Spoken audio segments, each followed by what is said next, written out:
نحمده ونصلي على رسوله الكريم اما بعد فاعوذ بالله من الشيطان الرجيم بسم الله الرحمن الرحيم رب اشرح لي صدري ويسر لي امري واحلل عقدة من لساني يفقهوا قولي۔ سورۃ عبس کی آخری آیات قیامت کا ایک بہترین نقشہ پیش کرتی ہیں کہ کس طرح لوگ دو گروہوں میں بٹ جائیں گے۔ کچھ چہرے اس دن حشاش بشاش ہوں گے اور کچھ چہرے ذلیل و رسوا ہوں گے، تھکے ہارے ہوں گے۔ ہم سب کو بھی اپنا مقام آخرت میں دیکھنا چاہیے۔ دنیا میں تو میک اپ کر کے اور مختلف طریقوں سے ہم اپنے آپ کو خوبصورت بنا لیتے ہیں، لیکن قیامت کے دن صرف عمل کی خوبصورتی ہی چہروں پر آئے گی، جو دلوں میں ہوگا وہی چہروں پر آئے گا۔ تو اللہ سبحانہ وتعالیٰ سے دعا ہے کہ وہ ہمارے نفس کا تزکیہ کر دے اور ہمیں ان لوگوں میں شامل کر دے جو اپنے رب کو دیکھنے والے ہوں گے اور خوش ہو رہے ہوں گے۔ الی ربها ناظرہ۔ تو آج انشاءاللہ ہم زیارت قبور کے بارے میں کچھ پڑھیں گے، کیونکہ بہت سے لوگ جب اپنے رشتہ داروں کو دفن کر کے آتے ہیں تو پھر ان کے غم میں روتے بھی رہتے ہیں اور پھر بار بار ان کو وزٹ بھی کرتے ہیں، لیکن اس کے آداب نہیں جانتے۔ تو یہ آداب جاننا جو ہے یہ بہت ضروری ہے۔ تو سب سے پہلی بات تو یہ کہ ہمیں یہ معلوم ہونا چاہیے کہ ہم قبرستان کیوں جا رہے ہیں۔ انسان کا ہر عمل اس کی نیت کے ساتھ ہے۔ تو سب سے پہلی بات تو یہ ہے کہ ہمیں یہ دیکھنا چاہیے کہ قبرستان کیوں جائیں، وہاں کیا کریں اور اپنے لیے کیا کریں، ان کے لیے کیا کریں۔ تو پہلی بات تو یہ ہے کہ انسان قبرستان جائے تو اپنی نیت کو درست کرے، اور نیت یہ ہو کہ مردوں کے لیے دعا اور استغفار کرنی ہے اور اپنے لیے اپنی آخرت اور موت کو یاد کرنا ہے اور عبرت حاصل کرنی۔ ہم عام طور پر دنیا کے کاموں میں مصروف ہو کر اپنی آخرت کو بھول جاتے ہیں۔ دنیا کے گھروں کو تو سجاتے رہتے ہیں، بناتے رہتے ہیں، لیکن یہ بھول جاتے ہیں کہ ایک دن اس گھر میں بھی آنا ہے۔ تو جب انسان قبرستان جاتا ہے تو اس میں انسان کے لیے ایک یاد دہانی ہوتی ہے۔ مثلا اگر آپ یہ دیکھیں کہ دنیا میں اگر آپ کوئی پیس آف لینڈ خرید لیتے ہیں تو پھر وہاں آپ اگر کبھی نہ جائیں تو کیا ہوتا ہے، اس پہ آپ کو یاد بھی نہیں آتا کہ کچھ بنانا ہے، کچھ کرنا ہے۔ لیکن اگر آپ کے گھر کے ساتھ ہی آپ کا کوئی خالی پلاٹ ہے تو جس وقت بھی آپ کی نظر پڑے گی آپ فوراً سوچیں گے کہ اچھا میں نے اس پہ بھی گھر بنانا ہے، یا اس کو سیل کرنا ہے، یا اس کو کچھ بھی کسی کام لگانا ہے۔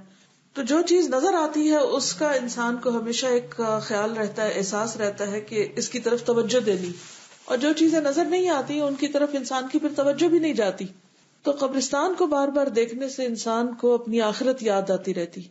اور آپ سب اس لحاظ سے بہت خوش قسمت ہیں کہ الہدا کے چونکہ نیبرہڈ میں قبرستان ہے، اور آپ میں سے ہر ایک آتے جاتے یا جو لوگ ہاسٹل میں رہتے ہیں وہ بھی اپنی کھڑکیوں سے سامنے قبرستان کو دیکھ سکتے ہیں۔ تو جب بھی آپ قبروں کو دیکھیں تو پہلی چیز یہ کہ ان کے لیے دعا کریں، ان کو سلام کریں جیسے کہ ہمیں ایک مسنون دعا سکھائی گئی ہے۔ اور دوسری چیز یہ ہے کہ ہم اپنے آپ کو وہاں پر رکھ کے دیکھیں۔ حدیث میں آتا ہے، حضرت برا کہتے ہیں کہ ہم رسول اللہ صلی اللہ علیہ وسلم کے ساتھ ایک جنازے میں تھے۔ آپ قبر کے کنارے بیٹھ کر بہت روئے، یہاں تک کہ آنسوؤں سے مٹی گیلی ہو گئی۔ پھر صحابہ کو مخاطب کرتے ہوئے فرمایا، اے میرے بھائیو، اس دن کی تیاری کر لو۔ تو ہم سب کو بھی اس دن کی تیاری کرنی ہے۔ ایک اور روایت سے پتہ چلتا ہے کہ قبر کی تیاری کا سنتے ہی آپ صلی اللہ علیہ وسلم اور صحابہ جو تھے وہ گھبرا گئے۔ برا بن عازب سے یہ روایت ہے کہ ایک مرتبہ ہم لوگ رسول اللہ صلی اللہ علیہ وسلم کے ساتھ جا رہے تھے کہ آپ کی نظر کچھ لوگوں پر پڑ گئی۔ آپ نے پوچھا، یہ لوگ کیوں جمع ہیں؟ بتایا گیا کہ قبر کھود رہے ہیں۔ رسول اللہ صلی اللہ علیہ وسلم تیزی سے آگے بڑھے اور اپنے ساتھیوں سے آگے نکل گئے، یہاں تک کہ قبر کے قریب پہنچ گئے اور اس پر جھک گئے۔ میں بھی یہ دیکھنے کے لیے کہ نبی صلی اللہ علیہ وسلم کیا کرتے ہیں تیزی سے آگے نکل گیا۔ وہاں نبی صلی اللہ علیہ وسلم رو رہے تھے، یہاں تک کہ آنسوؤں سے مٹی گیلی ہو گئی۔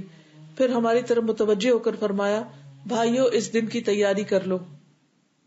ہم سب اپنی زندگیوں میں دیکھیں کہ کیا کبھی کوئی ایسا موقع آیا کہ ہم قبرستان کو دیکھ کر روئے ہوں، اور اتنا روئے ہوں کہ ہمارے آنسو زمین پر پڑے ہوں اور اس کی مٹی گیلی ہو گئی ہو۔ ایک اور موقع پر آپ صلی اللہ علیہ وسلم نے فرمایا تھا، کنت نہیتکم عن زیارت القبور الا فزوروها فانه يرق القلب وتدمع العين وتذكر الآخرہ۔ میں نے تم کو قبروں کی زیارت سے روکا تھا، اب میں کہتا ہوں کہ زیارت کیا کرو۔ قبرستان کی زیارت دل کو نرم کرتی ہے، آنکھوں سے آنسو بہاتی ہے اور آخرت کی یاد دلاتی ہے۔ اور حدیث کے آخر میں فرمایا البتہ بےہودہ بات نہ کہنا۔ اس کا کیا مطلب ہے کہ بےہودہ بات نہ کہنا؟ یعنی وہاں جا کر کوئی ایسی حرکت نہ کرنا جو اللہ سبحانہ تعالیٰ کو ناراض کرنے والی ہو۔ ایک اور روایت میں آتا ہے رسول اللہ صلی اللہ علیہ وسلم نے فرمایا میں نے تمہیں قبروں کی زیارت سے منع کیا تھا۔ شروع میں یہ بات منع کر دی گئی تھی کیونکہ شرک کا دروازہ بند کرنا تھا، لیکن اب زیارت کیا کرو کیونکہ اس میں عبرت ہے، اور ایسی بات نہ کہنا جو رب کو ناراض کر دے۔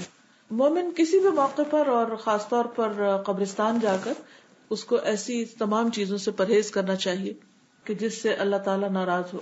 اور آپ کو معلوم ہے نا کہ وہ کون سی باتیں ہوتی ہیں جن سے اللہ تعالیٰ ناراض ہوتا ہے، ان سب کی آپ کو لسٹ بنانی چاہیے۔ مثلا لوگ وہاں جا کر کیا کیا کرتے ہیں جو قرآن و سنت سے ثابت نہیں، اور ان سب چیزوں کے کرنے سے کس طرح اللہ تعالیٰ کی ناراضگی مول لیتے ہیں۔ کچھ چیزیں پیچھے بتائی بھی جا چکی ہیں، کچھ کرنے کے کام ہیں جو نہیں کرنے چاہیے، کچھ کہنے کی باتیں جو نہیں کہنی چاہیے، اور جن میں خاص طور پر مردوں سے باتیں کرنا اور ان سے دعائیں مانگنا اور ان کا وسیلہ پکڑنا اور ان کے آگے جھکنا۔ اب آپ یہ سوچ رہے ہوں گے کہ اچھا پھر کیا عورتیں بھی قبرستان جا سکتی ہیں؟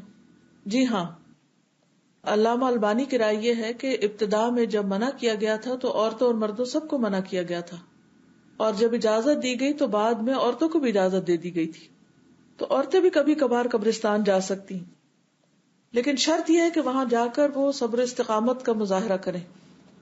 یعنی یہ نہیں کرے کہ وہ وہاں جا کر رونا دھونا شروع کر دیں اور بے ہوش ہونے لگیں اور دوسروں کو ایک مصیبت میں ڈالیں، اور چیخو پکار سے بھی وہاں بچنا چاہیے، کیونکہ بعض اوقات عورتیں اپنے جذبات پہ قابو نہیں رکھ پاتی تو وہ خوشی اور غم کے موقع پر چیخنا شروع کر دیتی ہیں، چلانا شروع کر دیتی ہیں، زور سے آوازیں نکالنے لگتی۔ قبرستان عبرت کی جگہ ہے، اس لیے وہاں جا کر ایسی کوئی حرکت نہیں کرنی چاہیے کہ جس سے انسان کو پریشانی ہو، یعنی صرف کرنے والے کو نہیں بلکہ جو لوگ سن رہے ہیں ان کو بھی پریشانی ہو یا پھر اللہ تعالیٰ کی ناراضگی ہو۔ انس بن مالک سے روایت ہے نبی صلی اللہ علیہ وسلم نے ایک عورت کو قبر پر روتے ہوئے دیکھا تو فرمایا اللہ سے ڈرو اور صبر کرو، یعنی صبر سے کام لو۔ حضرت عائشہ ایک دن قبرستان سے تشریف لائیں، میں نے دریافت کیا ام المومنین آپ کہاں سے تشریف لا رہی ہیں؟ فرمایا عبد الرحمن بن ابو بکر اپنے بھائی کی قبر سے۔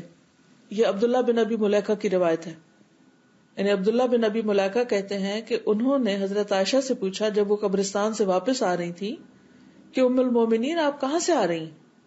تو انہوں نے بتایا کہ اپنے بھائی کی قبر سے آ رہی۔ تو وہ کہتے ہیں کہ میں نے عرض کیا رسول اللہ صلی اللہ علیہ وسلم نے زیارت قبور سے منع نہیں فرمایا تھا؟ آپ نے فرمایا ہاں، لیکن بعد میں جانے کا حکم بھی دے دیا تھا، کیونکہ عورتوں کو بھی آخرت کی تیاری اور آخرت کا احساس کرنے کی اتنی ہی ضرورت ہے جتنی مردوں کو۔ اگر عورتیں باقی ہر جگہ جا سکتی ہیں تو قبرستان بھی جا سکتی ہے، بشرطے کہ وہ قبرستان جانے کے تقاضے پورے کرے۔ ایک اور روایت میں بھی آتا ہے حضرت عائشہ بیان کرتی ہیں کہ رسول اللہ صلی اللہ علیہ وسلم نے قبرستان کی زیارت کی رخصت دے دی تھی، یعنی آپ نے اجازت دے دی تھی کہ عورت جا سکتی، لیکن ظاہر ہے کہ اس کے لیے پھر کچھ شرائط ہیں جن میں سے نمبر 1 ہے کہ عورت اپنے پردے کا اہتمام کرے۔ حضرت عائشہ کہتی ہیں کہ میرے گھر کے جس کمرے میں نبی صلی اللہ علیہ وسلم اور میرے والد کی قبریں تھی، میں وہاں اپنے سر پر دوپٹہ نہ ہونے کی حالت میں بھی چلی جاتی تھی، کیونکہ میں سمجھتی تھی کہ یہاں صرف میرے شوہر اور والد ہی تو ہیں۔ لیکن جب حضرت عمر کی تدفین ہو گئی تو اللہ کی قسم عمر سے حیا کی وجہ سے جب بھی اس کمرے میں گئی تو اپنی چادر اچھی طرح لپیٹ کر ہی گئی۔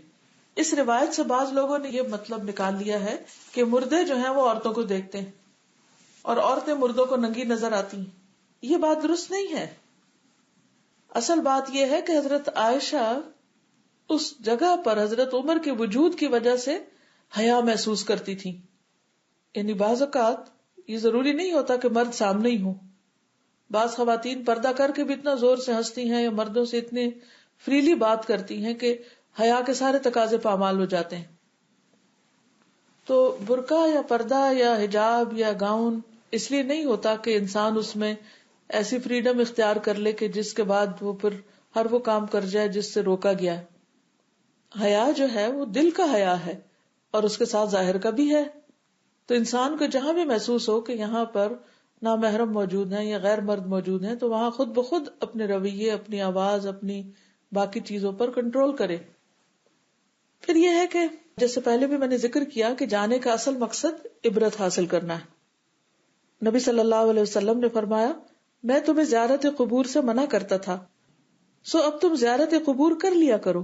بلا شبہ ان کی زیارت میں موت کی یاد دہانی ہے. یعنی انسان قبر کو دیکھ کر فوراً جو سوچتا ہے پہلی بات وہ یہ ہے کہ مجھے بھی مرنا ہے، مجھے بھی ایک دن دنیا سے جانا ہے، میرا بھی یہی ٹھکانہ ہے. پھر اسی طرح یہ کہ اگر انسان کسی کے ساتھ جائے تو وہاں بیٹھ کر عذاب قبر کا تذکرہ کرے اور قبر کے احوال کے بارے میں ضرور جانے اور اس کا مذاکرہ کرے.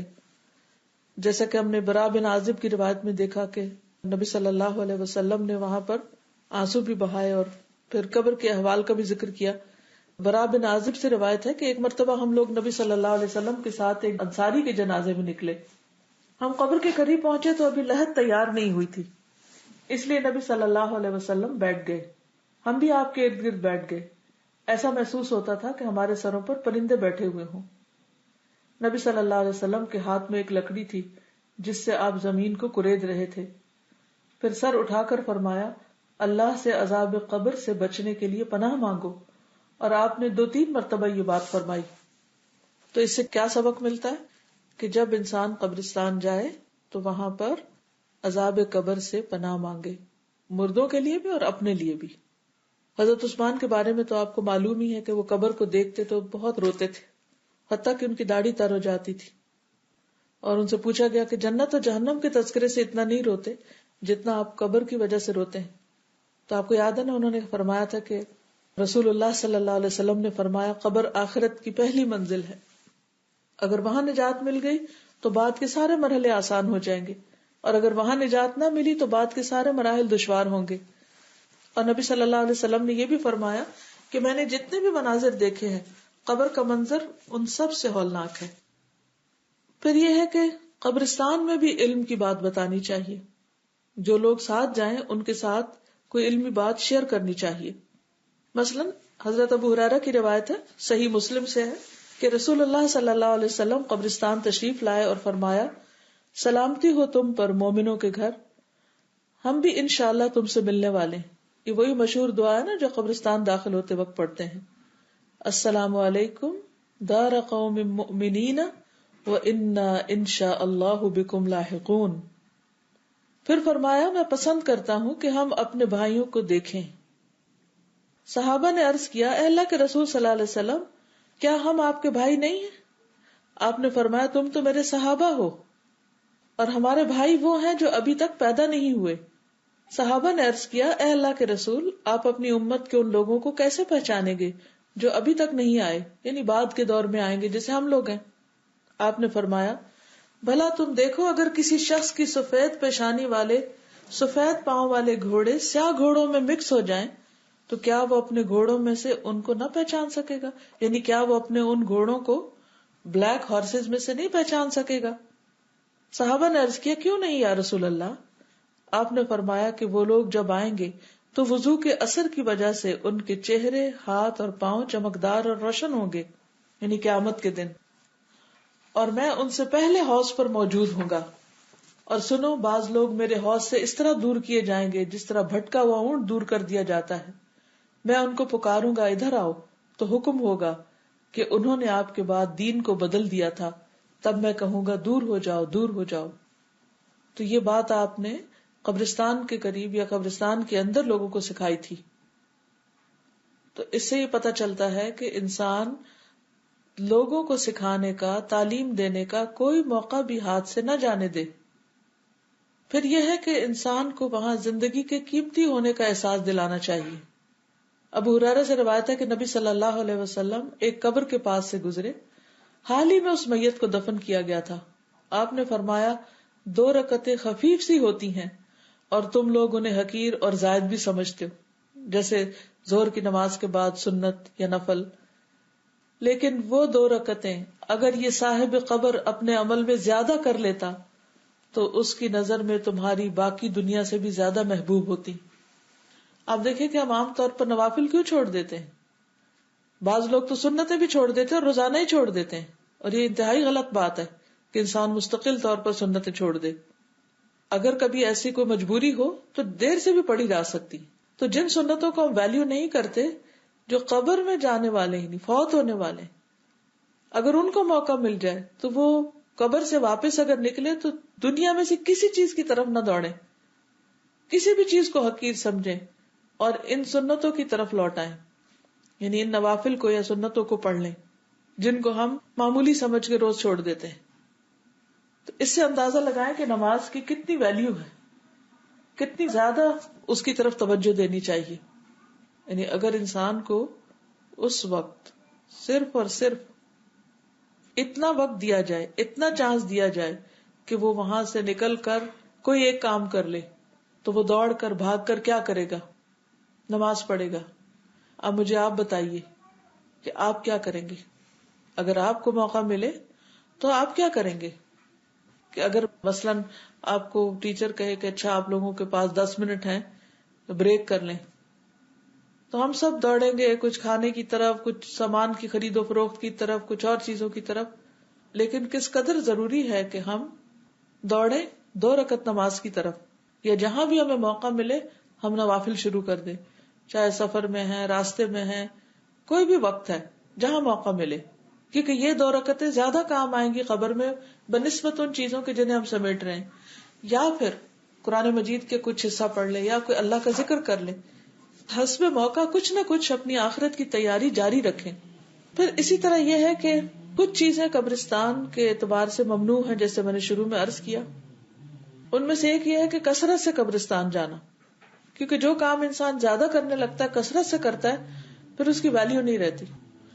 جیسے آپ کو میں نے بہت زیادہ میرا جینا مرنا اور روز کلاسز لے کے 2 گھنٹے پڑھایا تو آپ لوگ تھک گئے. تو پھر یہ ہوتا ہے کہ انسان سوچتا ہے کہ بس اب چھٹی ہو جائے، فارغ ہو جائے ہم. تو کتنی بھی ویلیوبل چیز ہو، انسان کو اگر کثرت سے ملنے لگے تو وہ اس کی قدر یا قیمت کھو دیتا ہے. پھر جب وہ ہاتھ سے چلی جاتی تو پھر کہتا ہے وہ چیز ہوتی. مثلا بارش زیادہ ہو جائے تو ہم سب تنگ آ جاتے، ہم کہتے ہیں کس دن سورج نکلے گا. تو اس لیے بہت ضروری ہے کہ ہم سب جو بھی کام ہو اس کے اندر اعتدال رکھیں تاکہ اس سے زیادہ مستفید ہو سکیں. تو قبرستان میں بھی بہت زیادہ نہیں جانا چاہیے. اور اس سلسلے میں نبی صلی اللہ علیہ وسلم نے زوارات القبور کی بات کی ہے کہ اللہ کے رسول صلی اللہ علیہ وسلم نے کثرت سے قبرستان کی زیارت کرنے والیوں پہ لعنت فرمائی. تو لوگ اس کو جنرلائز کر کے ان کو بالکل ہی نہیں جانے دیتے خواتین کو. تو ایکچولی اس میں اصل حکم کیا ہے کہ کثرت سے جانا منع ہے، کبھی کبھار جانا منع نہیں. اسی طرح قبرستان کو تفریح گاہ بنا لینا یا وقت ضائع کرنے کی جگہ بنا لینا یا پھر کچھ اور مشاغل کا اڈا بنا لینا، یہ سارے طرز عمل جو ہیں یہ ممنوع ہے اور ان سے بچنا چاہیے. پھر اسی طرح یہ کہ قبرستان یا کسی مزار یا مقبرے پر دور سے سفر کر کے جانا یہ بھی ممنوع ہے. نبی صلی اللہ علیہ وسلم نے فرمایا 3 مسجدوں کے سوا کسی اور مسجد کے لیے ثواب کی نیت سے سفر کا اہتمام نہ کیا جائے. مسجد حرام میری یہ مسجد یعنی مسجد نبوی اور مسجد اقصی. تو ان 3 مسجدوں کے علاوہ اگر کسی اور عبادت گاہ تک کے لیے سفر کی اجازت نہیں، یعنی یہ سوچ کے کہ وہاں زیادہ ثواب ملے گا، یہ ضرور وہیں پر ہی جا کے نماز پڑھنی چاہیے. تو مزاروں پر یا ان کے اوپر جو میلے ٹھیلے ہوتے ہیں ان میں شرکت کے لیے زائرین کا آنا اور ایک پورا شغل کرنا، یا جن کو سالانہ عرس کا نام دیا جاتا ہے اور پھر بعضوں کو چھٹی بھی کر دی جاتی ہے اس کی مناسبت سے، تو یہ تمام چیزیں بدعات میں شامل ہیں. اور جیسے ہمارے یہاں عام طور پر جب ایسے عرس ہوتے ہیں تو پھر ارد گرد ڈھول دھمال اور چڑھاوے چڑھائے جاتے ہیں، قبرستان پہ چادروں اور پھولوں سے سجاوٹیں کی جاتی ہیں، خرید و فروخت کے لیے وہاں پر دکانیں اور بزنس شروع کر لیے جاتے ہیں، قوالیاں ہوتی ہیں یعنی گانے بجانے کا بندوبست، طرح طرح کے کھانوں کی تیاری. تو یہ ساری چیزیں کیا ہیں؟ یہ تو ایک پکنک بن جاتا ہے. اور اس سے قبرستان کا یا کسی قبر کا احترام پامال ہوتا ہے، مقصد فوت ہو جاتا ہے.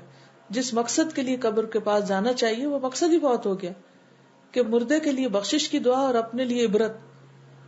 پھر یہ ہے کہ ان سب چیزوں کو ایک رسم بنا لیا گیا اور لوگ ان رسموں کو ہر صورت میں پورا کرنا چاہتے ہیں اور یہ کہتے ہیں کہ ہم بزرگوں کی قدردانی کر رہے ہیں، اور جو لوگ نہ ایسی قدردانی کرے ان کو بے دین بھی قرار دیتے ہیں. تو رسول اللہ صلی اللہ علیہ وسلم نے فرمایا کہ اپنے گھروں کو قبرستان مت بناؤ. اور نہ میری قبر کو عیدگاہ بناؤ. لا تجعلوا قبری عیدا، واضح الفاظ ہیں، سنن ابو داؤد کی روایت ہے. اور مجھ پر درود پڑھو، تم جہاں بھی ہوگے تمہارا درود مجھ کو پہنچ جائے گا. تو اس سے کیا پتہ چلتا ہے کہ آپ نے فرمایا کہ گھروں کو قبرستان نہ بناؤ، یعنی اس میں عبادت کرو، تلاوت کرو، نماز پڑھو. اس کے برعکس قبرستان کو عبادت گاہ نہیں بنانا چاہیے، اور پھر وہاں پر تلاوت قرآن وغیرہ کی بجائے گھر میں تلاوت کرے، درود شریف پڑھے تو وہ انسان کو اجر ملے گا. اور درود شریف نبی صلی اللہ علیہ وسلم پر صرف ان کے روضے پہ جا کے نہیں پڑھنا ہوتا، گھر میں بھی اگر انسان پڑھے تو آپ کو پہنچ جاتا ہے. کیونکہ درود شریف دراصل اللہ سبحانہ وتعالیٰ سے نبی صلی اللہ علیہ وسلم پر رحمت کی دعا ہے. پھر یہ ہے کہ رسول اللہ صلی اللہ علیہ وسلم نے فرمایا، آگاہ ہو جاؤ کہ تم سے پہلے لوگوں نے اپنے نبیوں اور نیک لوگوں کی قبروں کو سجدہ گاہ بنا لیا تھا، تم قبروں کو سجدہ گاہ نہ بنانا، میں تمہیں اس سے روکتا ہوں. ایک اور روایت میں آتا ہے، اللہ تعالیٰ یہود و نصارہ پہ لعنت کرے، انہوں نے اپنے انبیاء کی قبروں کو مسجدیں بنا لیا تھا. تو قبروں کو مسجد نہیں بنانا چاہیے. اور آپ کو یہ اندیشہ تھا کہ کہیں میری امت بھی یہ کام نہ شروع کر دے، اور آپ نے اپنی قبر کے لیے دعا بھی کی تھی کہ اے پروردگار میری قبر کو بت نہ بنانا، اللہم لا تجعل قبری وثنا. اور پھر فرمایا لعن اللہ قوما اتخذوا قبور انبیائہم مساجد، اللہ تعالیٰ ایسے لوگوں پر لعنت کرے جو اپنے انبیاء کی قبروں کو سجدہ گاہ بنا لیتے ہیں. ایک اور حدیث سے بھی اس بات کی وضاحت ملتی ہے. رسول اللہ صلی اللہ علیہ وسلم نے فرمایا، ساری زمین مسجد ہے سوائے قبرستان اور حمام کے، یعنی واش روم کے یا باتھ روم کے، جہاں انسان نہاتا ہے. ایسی جگہ پر نماز نہیں پڑھنی چاہیے، عبادت نہیں کرنی چاہیے. ادروائز ساری زمین پر آپ سجدہ کر سکتے ہیں اور نماز پڑھ سکتے ہیں. ایک اور حدیث میں آتا ہے، عبداللہ بن عمر کہتے ہیں کہ نبی صلی اللہ علیہ وسلم نے فرمایا، اپنی نفل نمازیں گھر میں ادا کیا کرو اور گھروں کو قبرستان نہ بناؤ. تو اس سے بھی یہ پتہ چلتا ہے کہ قبرستان میں نفل نہ پڑھے جائیں بلکہ گھر پہ پڑھے جائیں.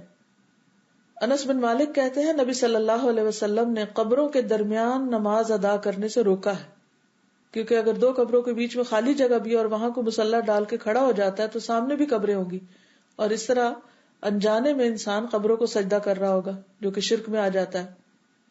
رسول اللہ صلی اللہ علیہ وسلم نے فرمایا، نہ قبروں پر بیٹھو نہ ان کی طرف رخ کر کے نماز پڑھو.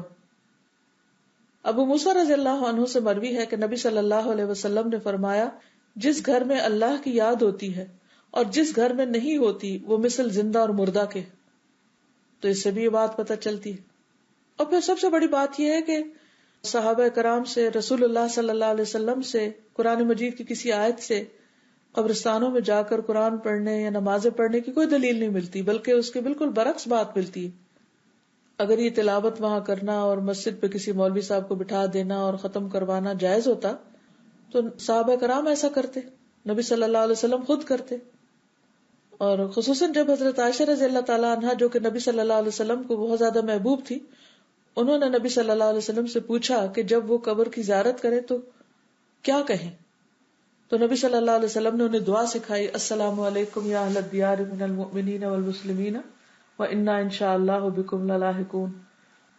اور انہوں نے بھی وہاں ان کو کوئی سورۃ فاتحہ پڑھنا یا قرآن کی کوئی اور دوسری سورت پڑھنا نہیں سکھائی تھی.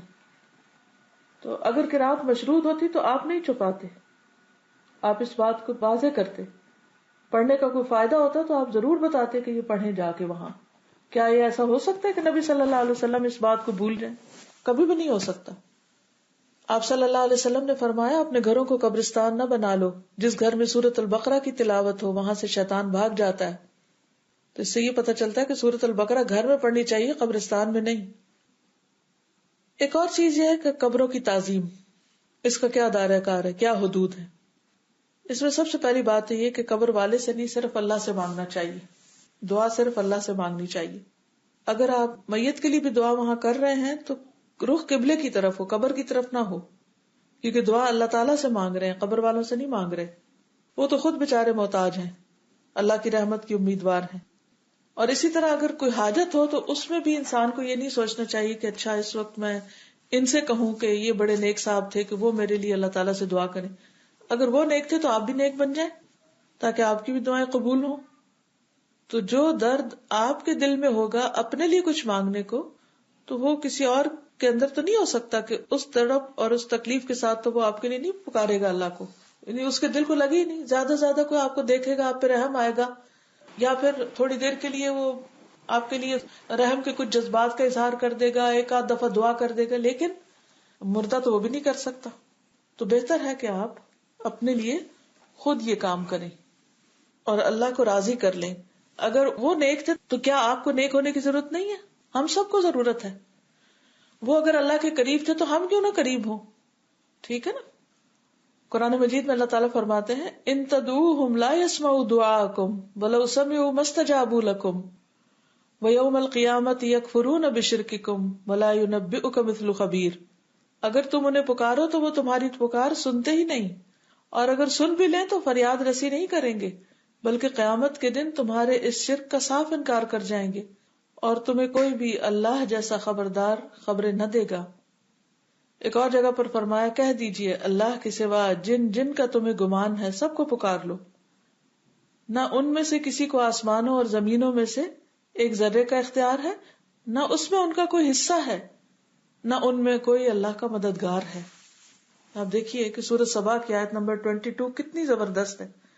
جو لوگ بھی اصرار کرتے ہیں کہ ہم اللہ کو چھوڑ کے کسی اور کو پکاریں، یا وہ سمجھتے کہ ان کو اختیار ہے کہ وہ اللہ سے زبردستی بنوا لیں گے، تو یہ آیت ان کو سنا سکتے ہیں آپ کہ اللہ کے سوا کوئی ایک ذرے جتنی، ایٹم جتنی چیز کبھی مالک نہیں ہے، اس کا اس پر کنٹرول نہیں ہے.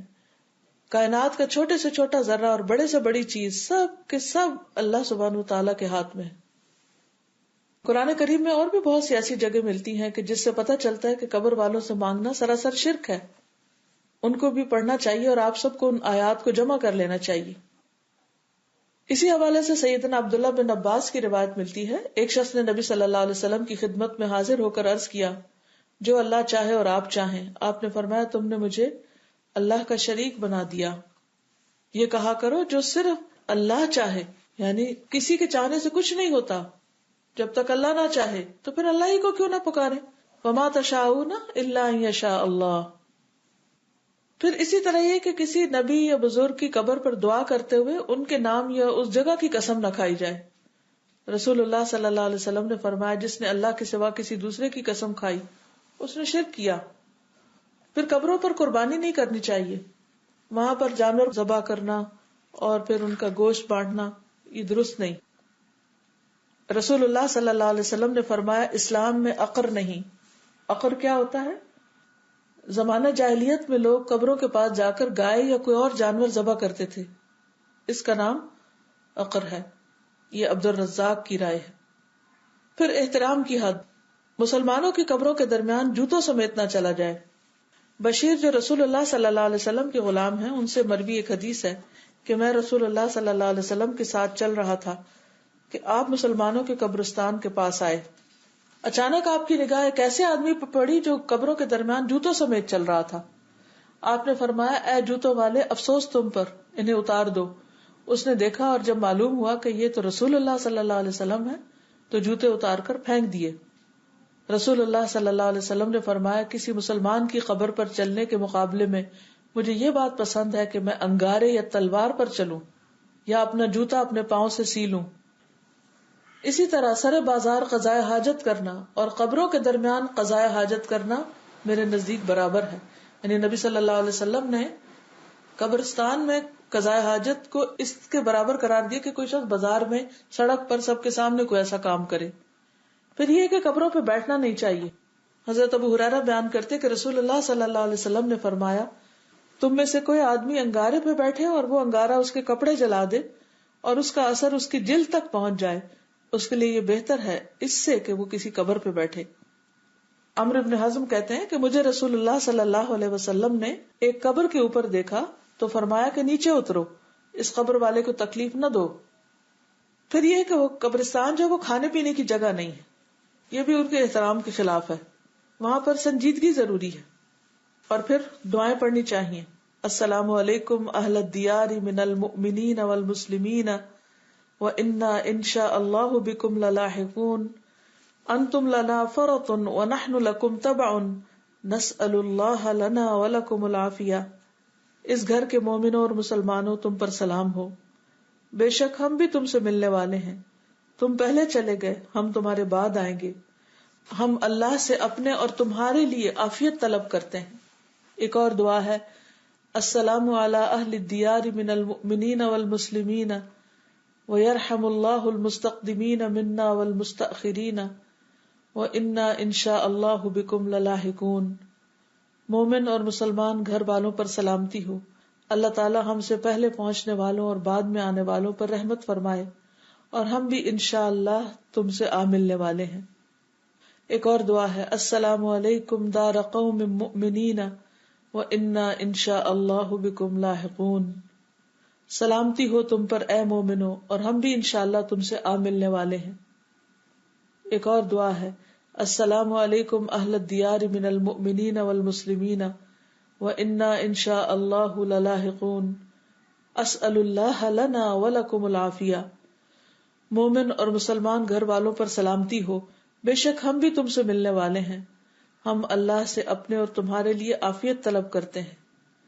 ایک اور دعا ہے، السلام علیکم دار قوم مؤمنین. چھوٹے چھوٹے فرق ہیں اس میں، کہیں من المؤمنین ہے، یہاں پر قوم مؤمنین.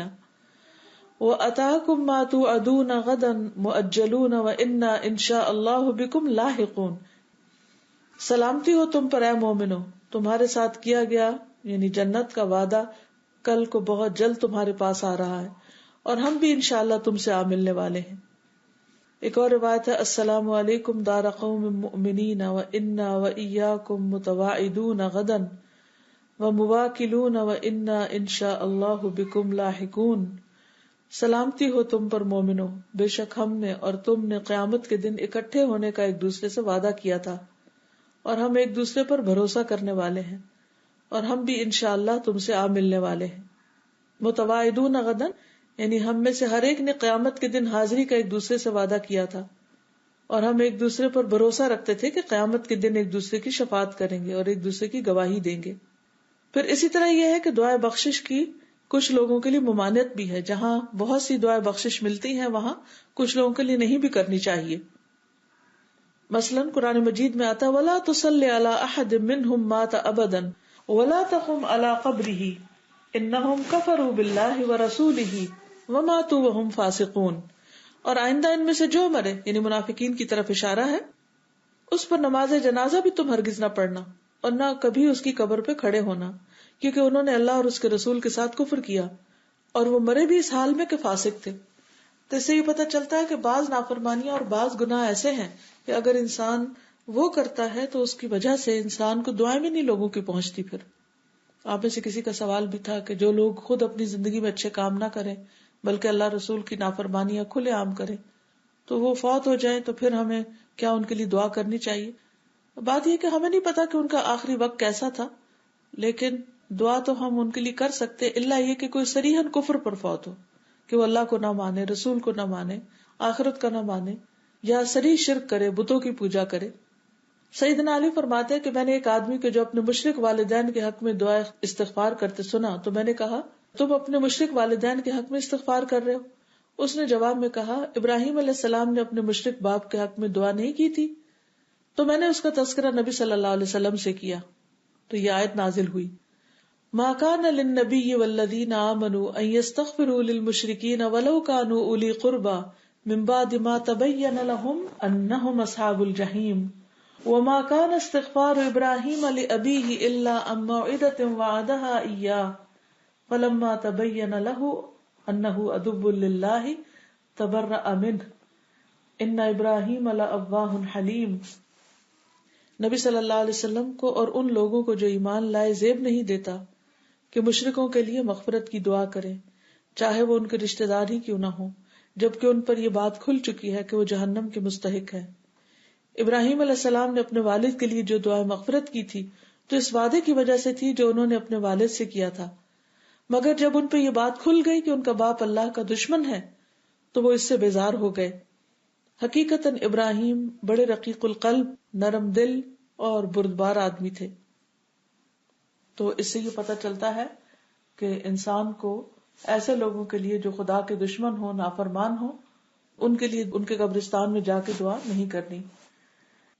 رات ہی میں یہاں سے گزر رہی تھی سڑک سے تو اس میں اتنا لمبا چوڑا جو تھا وہ قبرستان تھا، کرسچنس کا تھا. پھر وہ جہاں ختم ہوا تو اس کے آگے مسلمس کا تھا، اور اس سے پہلے ایک جگہ تھی جہاں پر جو لوگ اپنے مردوں کو جلا دیتے ہیں. کریمیٹوریم تھا جس میں کچھ لوگ جیسے ہندو جلا دیتے ہیں، سکھ بھی مردوں کو اپنے جلا دیتے ہیں. تو وہ ساتھ ساتھ پورا ایک علاقہ تھا. تو میں سوچ رہی تھی کہ دنیا میں بھی لوگ مختلف مذاہب پر ہیں، اور پھر فوت ہونے کے بعد بھی ان کے جو آثار ہیں وہ مختلف ہیں، جلانے والوں کی جگہ الگ ہے، اور کرسچنس کے دفنانے کا طریقہ اور ہے. وہاں میں نے دیکھا ایک قبر بھی سنگ مرمر کی نہیں تھی، کچھ بھی نہیں تھا، بس اسٹریٹ سیدھا میدان تھا. ہر قبر کے اوپر ایک ایک وہ پتھر رکھا ہوا تھا، کتبہ سا تھا. کیونکہ رات کا وقت تھا تو میں دیکھ نہیں سکی کہ کچھ لکھا ہوا یا نہیں، لیکن بہت ہی سمپل سا تھا. اور 1,500 pounds ایک قبر کو بنانے کے لیے یہاں لیتے ہیں زمین کے.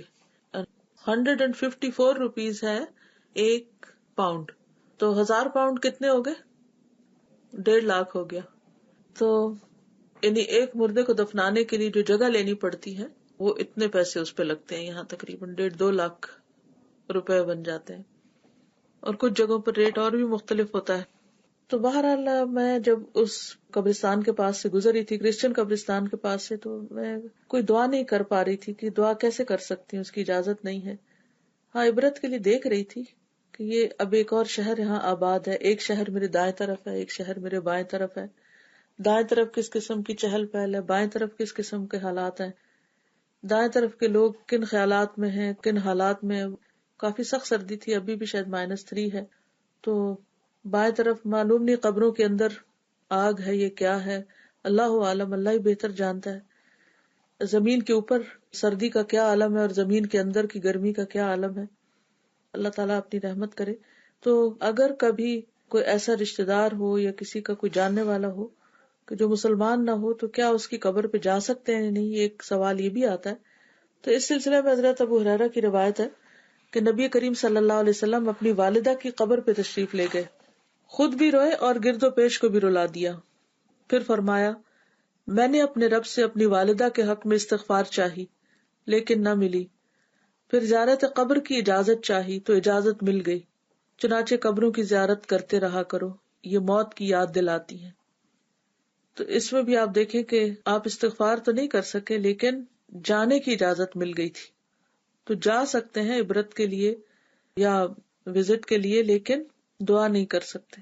اور یہاں بھی آپ نے یہی فرمایا کہ زیارت کرتے رہا کرو، یہ موت کی یاد دلاتی ہیں. لیکن وہ قومیں جو کسی عذاب میں تباہ ہوئی ہوں، وہاں جانا منع ہے، وہاں تیزی سے گزر جانا چاہیے.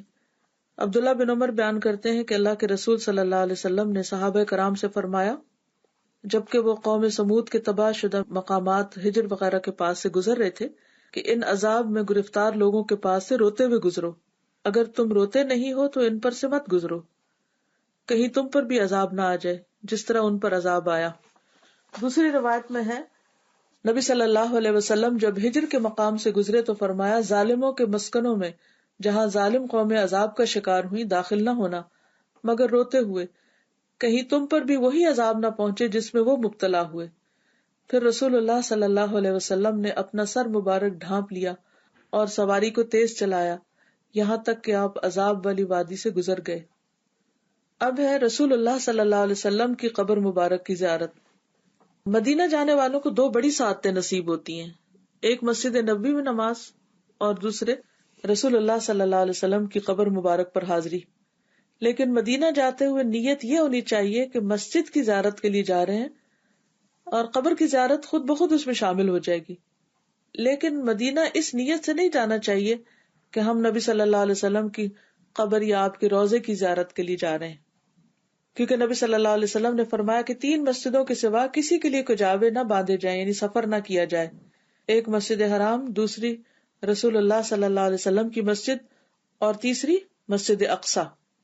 ان 3 مسجدوں کی نیت سے سفر کرنا چاہیے، قبر کی طرف جانے کے لیے نہیں. پھر مسجد نبوی میں نماز پڑھ لینی چاہیے. ابو قتادہ کہتے ہیں کہ میں مسجد میں داخل ہوا اس حال میں کہ رسول اللہ صلی اللہ علیہ وسلم لوگوں کے درمیان تشریف فرما تھے. ابو قتادہ فرماتے کہ میں بھی بیٹھ گیا تو رسول اللہ صلی اللہ علیہ وسلم نے فرمایا، تمہیں بیٹھنے سے پہلے 2 رکعتیں پڑھنے سے کس چیز نے روکا؟ میں نے عرض کیا اللہ کے رسول صلی اللہ علیہ وسلم، میں نے آپ کو اور دوسرے لوگوں کو بیٹھے ہوئے دیکھا. آپ نے فرمایا جب بھی تم میں سے کوئی مسجد میں داخل ہو وہ نہ بیٹھے جب تک کہ 2 رکعتیں نہ پڑھ لے. یہ مسجد نبوی کے لیے بھی ہے اور دوسری مساجد کے لیے بھی ہے. پھر مسجد نبوی میں نماز پڑھنے کا اجر. عبداللہ بن عمر کہتے ہیں کہ نبی صلی اللہ علیہ وسلم نے فرمایا میری اس مسجد میں نماز کا ثواب باقی مساجد کے مقابلے میں 1000 گنا زیادہ ہے سوائے مسجد حرام کے. پھر روضۃ الجنہ رسول اللہ صلی اللہ علیہ وسلم کے ممبر مبارک اور قبر شریف یعنی حضرت عائشہ کا جو حجرہ تھا جس میں آپ صلی اللہ علیہ وسلم دفنائے گئے اس کے درمیان کی جگہ روضۃ الجنہ کہلاتی. آپ نے فرمایا میرے حجرے اور ممبر کے درمیان والی جگہ جنت کے باغوں میں سے ایک باغ ہے اور میرا ممبر میرے حوض پر واقع.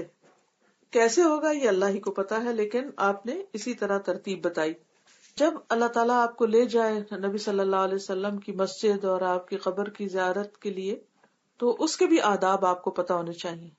اللہ کا شکر ہے کہ مجھے ایسے ڈیلیگیشن میں جانے کا اتفاق ہوا کہ جس میں بالکل وہ قریب تر لے گئے ہمیں، اور اس وقت بالکل ایک اور ہی طرح کی کیفیت تھی، وہ بیان ہی نہیں کی جا سکتی. اور جس طرح دروشی پڑھنے کا لطف آیا اور جس طرح ایک ایمان کی کیفیت اجاگر ہوئی، وہ ایک اپنی ہی جگہ کی کیفیات ہیں. اور اس سے نبی صلی اللہ علیہ وسلم کی محبت میں بھی اضافہ ہوتا ہے کیونکہ آپ کی محبت ایمان کا حصہ ہے اور اس سے زیادہ انسانوں میں سے کسی اور کو چاہنا بھی نہیں چاہیے. اور یہ اس لیے بھی ضروری ہے کہ جب آپ کی چاہت سب سے زیادہ ہوگی تو آپ کی سنت کا اتباع بھی سب سے زیادہ ہم کریں گے، کیونکہ بہت سارے لوگ سنت کا اتباع کرنے کے بجائے علماء اور شخصیتوں اور اسکالرز اور فقہا اور محدثین اور ہستیوں کے گرویدہ ہوتے ہیں، تو اس لیے ان کی باتیں زیادہ مانتے ہیں اور اللہ کے رسول صلی اللہ علیہ وسلم کی بات کو چھوڑ دیتے ہیں. تو اس میں یہ ہے کہ انسان کو ادب آداب کے ساتھ وہاں پر جانا چاہیے، خاموشی کے ساتھ چلتے ہوئے قبر کی طرف جانا چاہیے اور آہستہ سے ادب کے ساتھ السلام علیکم یا رسول اللہ کہنا چاہیے. کیونکہ کچھ لوگ وہاں جب جاتے ہیں تو وہ بھاگنا شروع کر دیتے ہیں قبر کی طرف جانے کے لیے اور بہت بدتمیزی اور بد اخلاقی کا معاملہ بھی کرتے ہیں، کبھی آپس میں جھگڑتے بھی ہیں اور چیخ پکار شروع کر دیتے ہیں.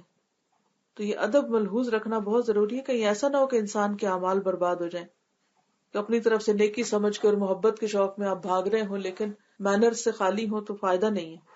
پھر یہ کہ نبی صلی اللہ علیہ وسلم کو سلام کے بعد ان کے ساتھیوں کو بھی سلام کہنا چاہیے، یعنی السلام علیکم یا رسول اللہ، پھر السلام علیکم یا ابا بکر، السلام علیکم یا عمر رضی اللہ عنہم. نافع بیان کرتے ہیں کہ ابن عمر جب سفر سے واپس آتے تو مسجد میں داخل ہوتے، پھر قبر مبارک پر آتے اور یہ کہتے آپ پر سلام ہو اے اللہ کے رسول، السلام علیکم یا رسول اللہ، السلام علیکم یا ابا بکر، السلام علیکم یا ابتا. کہ نبی صلی اللہ علیہ وسلم اور ابو بکر پر سلام کرنے کے بعد کہتے کہ اب آپ پر سلام ہو اے ابا جان. پھر اسی طرح ان الفاظ میں بھی سلام بھیج سکتے ہیں، السلام علیکم ایھا النبی ورحمۃ اللہ وبرکاتہ، السلام علینا وعلی عباد اللہ الصالحین. اے اللہ کے نبی آپ پر سلامتی اور اللہ کی رحمت اور برکات ہو، اور ہم پر اور اللہ کے نیک بندوں پر بھی سلامتی ہو. پھر یہ کہ رسول اللہ صلی اللہ علیہ وسلم کی قبر مبارک پر سلام کہنے کے بعد درود شریف بھیجنا بھی مستحب ہے، یعنی درود شریف پڑھنا چاہیے. اور پھر یہ کہ دعا مانگتے وقت قبر کی طرف رخ کرنے کی بجائے قبلہ کی طرف رخ کر لینا چاہیے. کعب بن عجرہ کہتے ہیں کہ ہم نے پوچھا اللہ کے رسول صلی اللہ علیہ وسلم ہم آپ پر اور آپ کے اہل بیت پر کس طرح درود بھیجا کریں، کیونکہ آپ نے سلام بھیجنے کا طریقہ تو ہمیں بتا دیا ہے لیکن درود کیسے بھیجیں. تو آپ نے فرمایا اللہم صلی علی محمد وعلی آل محمد کما صلیت علی ابراہیم وعلی آل ابراہیم انک حمید مجید، اللہم بارک علی محمد وعلی آل محمد کما بارکت علی ابراہیم وعلی آل ابراہیم انک حمید مجید. لیکن یہ یاد رہے کہ صرف نبی صلی اللہ علیہ وسلم کی قبر پر ہی جا کر درود و سلام نہیں بھیجنا چاہیے بلکہ کہیں سے بھی بھیج سکتے ہیں. نبی صلی اللہ علیہ وسلم نے فرمایا زمین میں اللہ کے کچھ فرشتے گھومتے پھرتے رہتے ہیں اور میری امت کا سلام مجھے پہنچاتے ہیں. کون سا سلام؟ جیسے آپ التحیات میں پڑھتے ہیں، اور اس کے لیے کوئی خاص جگہ کو مختص نہیں کرنا چاہیے.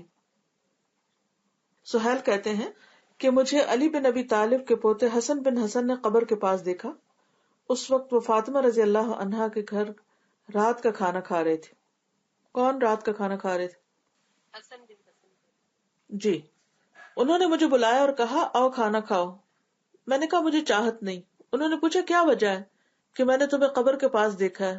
میں نے کہا میں نبی صلی اللہ علیہ وسلم پر سلام بھیجنے آیا تھا. انہوں نے کہا جب تم مسجد میں داخل ہوئے تو سلام کر لیتے. پھر کہا کہ رسول اللہ صلی اللہ علیہ وسلم نے فرمایا ہے میری قبر کو عیدگاہ نہ بناؤ اور نہ ہی اپنے گھروں کو قبرستان بناؤ اور مجھ پر درود بھیجو. تم جہاں کہیں بھی ہوگے تمہارا درود مجھے پہنچ جاتا ہے. اللہ یہود پر لعنت بھیجے جنہوں نے اپنے انبیاء کی قبروں کو مسجدیں بنا لیا. پھر کہا تم اور اندلس میں یعنی اسپین میں موجود شخص نبی صلی اللہ علیہ وسلم پر درود بھیجنے میں برابر ہو. یعنی اس کے لیے اسپیشلی تکلف کر کے آنے کی ضرورت نہیں کہ میں یہاں جا کے سلام بھیجوں. اگر لوگ صرف وہاں سلام بھیجیں گے تو پھر تو بہت تھوڑا سلام ہو سکے گا. تو اگر ساری زمین پہ پھیلے ہوئے لوگ آپ پر درود و سلام بھیجیں گے تو زیادہ فائدہ ہے. جب نبی صلی اللہ علیہ وسلم کی قبر کی زیارت کریں تو اس وقت بھی کچھ چیزوں سے پرہیز کرنا چاہیے. نمبر 1 یہ کہ قبر کی پوجا نہ کی جائے. یہ عقیدہ نہ رکھا جائے کہ آپ سن رہے ہیں, ہمیں دیکھ رہے ہیں اور ہمارے نفع نقصان کے مالک ہیں. ٹھیک ہے.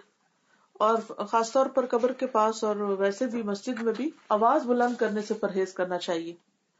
صاحب بن یزید کہتے ہیں کہ میں مسجد نبی میں کھڑا ہوا تھا, کسی نے میری طرف کنکری پھینکی. میں نے جو نظر اٹھائی تو دیکھا کہ عمر بن خطاب رضی اللہ عنہ سامنے ہے. انہوں نے کہا یہ سامنے جو 2 شخص ہیں انہیں میرے پاس بلا کے لاؤ. میں بلا کے لایا. انہوں نے پوچھا تمہارا تعلق کس قبیلے سے ہے, یا کہا کہ تم کہاں رہتے ہو. کس کو کہا؟ ان 2 آدمیوں سے. انہوں نے بتایا کہ ہم طائف کے رہنے والے ہیں. عمر نے کہا اگر تم مدینہ کے ہوتے تو میں تمہیں سزا دیے بغیر نہ چھوڑتا. تم رسول اللہ صلی اللہ علیہ وسلم کی مسجد میں اونچی آواز کرتے ہو. پھر یہ ہے کہ قبر مبارک کی طرف نماز کی طرح ہاتھ باندھ کے کھڑے ہونا, یا رسول اللہ کہتے جانا بار بار, اور رکوع یا سجدہ کرنا, تلاوت یا ذکر کے لیے وہاں بیٹھ جانا, یا طواف کرنا, یا اس کی طرف منہ کر کے دعا کرنا, یہ قرآن و سنت سے ثابت نہیں ہے, اس لیے اس سے گریز کرنا چاہیے. پھر قبر کی جالیوں سے برکت کی امید رکھتے ہوئے ان کو چھونا, چومنا, ان سے چمٹنا, کپڑے رگڑنا, یہ بھی درست نہیں. پھر قبر کے پاس سے احرام باندھنا, یہ بھی درست نہیں. امام مالک کے پاس ایک شخص آیا اور اس نے کہا اے ابو عبداللہ میں کہاں سے احرام باندھوں؟ انہوں نے کہا ذوالحلیفہ سے, جہاں سے رسول اللہ صلی اللہ علیہ وسلم نے احرام باندھا تھا. اس نے کہا میں چاہتا ہوں کہ مسجد میں موجود قبر یعنی روضہ رسول کے قریب سے احرام باندھوں. امام مالک نے کہا ایسا نہ کرنا, مجھے ڈر ہے تم کسی فتنے میں نہ پڑ جاؤ. اس نے کہا اس میں کون سا فتنہ ہے, میں تو صرف چند میل کا فاصلہ ہی زیادہ کرنا چاہتا ہوں. امام مالک نے کہا اس سے بڑا کیا فتنہ ہو سکتا ہے کہ تم اس فضیلت کی طرف سبقت لے گئے ہو جسے رسول اللہ صلی اللہ علیہ وسلم نے چھوڑ دیا, یعنی آپ نے وہ کام نہیں کیا اور تم کر رہے ہو. اور میں نے اللہ تعالیٰ کو فرماتے ہوئے سنا ہے فَلْيَحْذَرِ الَّذِينَ يُخَالِفُونَ عَنْ أَمْرِهِ أَن تُصِيبَهُمْ فِتْنَةٌ أَوْ يُصِيبَهُمْ عَذَابٌ أَلِيمٌ. جو لوگ اللہ کے رسول صلی اللہ علیہ وسلم کی مخالفت کرتے ہیں انہیں ڈرنا چاہیے کہ کہیں ان پر کوئی زبردست آفت نہ آ پہنچے یا انہیں کوئی دردناک عذاب نہ پہنچے. ٹھیک ہے نا. تو وہاں پر کوئی بھی ایسا کام کرنا جو قرآن مجید سے ثابت نہ ہو یا نبی صلی اللہ علیہ وسلم کے عمل سے ثابت نہ ہو, یہ درست نہیں, اس سے بچنا چاہیے.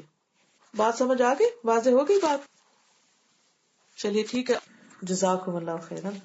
سبحانک اللہم و بحمدک اشہد ان لا الہ الا انت استغفرک و اتوب الیک.